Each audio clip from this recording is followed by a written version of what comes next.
नमस्कार दोस्तों, स्वागत है आपका द डेली डिस्पैच चैनल में। तो दोस्तों, मैं आपको बताना चाहता हूं कि जो अंतर्राष्ट्रीय राजनीति होती है ना, इसमें कोई भी देश किसी का दोस्त नहीं होता, भाई नहीं होता, बंधु सखा कुछ नहीं होता। इसमें मैटर करता है आपके इंटरेस्ट। अगर आप किसी देश का अच्छा कर सकते हैं तो इसके बदले में वह आपका अच्छा करेगा। अगर आपने बुरा कर दिया तो वह भी आपके साथ ऐसा ही करेगा।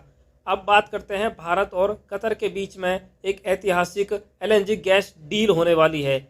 यह डील लगभग 2050 तक होगी और इसमें भारत करीबन 78 बिलियन डॉलर की गैस खरीदेगा कतर से। और इस गैस डील से भारत को सबसे बड़ा फ़ायदा यह होगा कि 6 बिलियन डॉलर का हमें डिस्काउंट मिलेगा।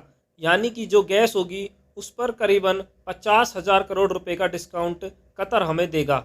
साथ ही मैंने आपको इशारा यह भी दे दिया था कि इस डील का एक मकसद यह भी है कि जो हमारे 8-9 सैनिक अफसर कतर में हैं, जिन्हें कतर ने जासूसी के आरोप में मौत की सज़ा दी है, उन्हें भी छुड़ाकर लाया जा सके।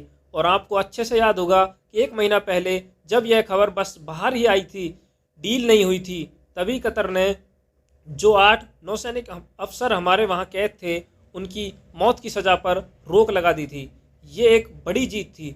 और अब क्योंकि यह डील हो चुकी है तो आज कतर ने उन 8 नौसैनिक अफसरों को भी छोड़ दिया है। उनमें से 7 आज सुबह भारत आ चुके हैं, एक बाद में आएंगे। और इतना ही नहीं, पीएम मोदी 14 फरवरी को यानी कि अब से 2 दिनों के बाद कतर के दौरे पर भी जाएंगे। वहाँ के जो शेख हैं, जो अमीर हैं, यानी कि जो वहाँ की रॉयल फैमिली है, उनके साथ बैठक भी करेंगे। और कुछ और बड़ी डील होने की संभावना है।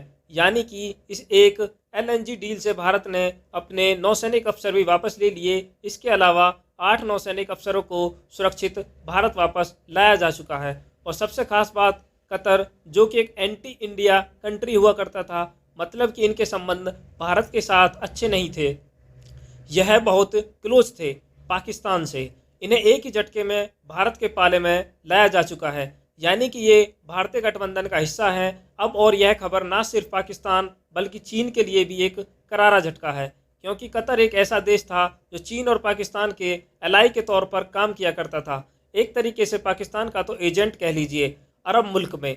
ऐसे में कतर को पाकिस्तान के खेमे से खींचकर लाना भारत की एक बहुत बड़ी विक्ट्री है। और आने वाले समय में कतर भारत का क्लोजेस्ट फ्रेंड बनने जा रहा है।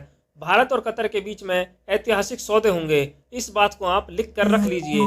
और इस पूरे मामले से आज आपको यह भी समझ लेना चाहिए कि इंटरनेशनल पॉलिटिक्स कैसे काम करती है। यहाँ पर यह मैटर नहीं करता जैसा आप सोचते हैं कि फलाने देश ने 50 साल पहले हमारा साथ दिया था, आज भी देगा। नहीं, अगर आप उस देश के साथ कुछ अच्छा करते हैं तो उसके साथ बड़ी व्यापारिक डील करते हैं तो ही आप उसके दोस्त हैं। यानी कि हित है तो दोस्त है, हित नहीं तो कुछ नहीं। इसलिए कहा जाता है कि इंटरनेशनल पॉलिटिक्स में कोई किसी का परमानेंट दोस्त नहीं है, कोई परमानेंट दुश्मन नहीं है। ये हर देश पर लागू थ्योरी है। हालांकि इस पर आपकी क्या मानना है, कमेंट करके बताइएगा। Thank you very much for watching.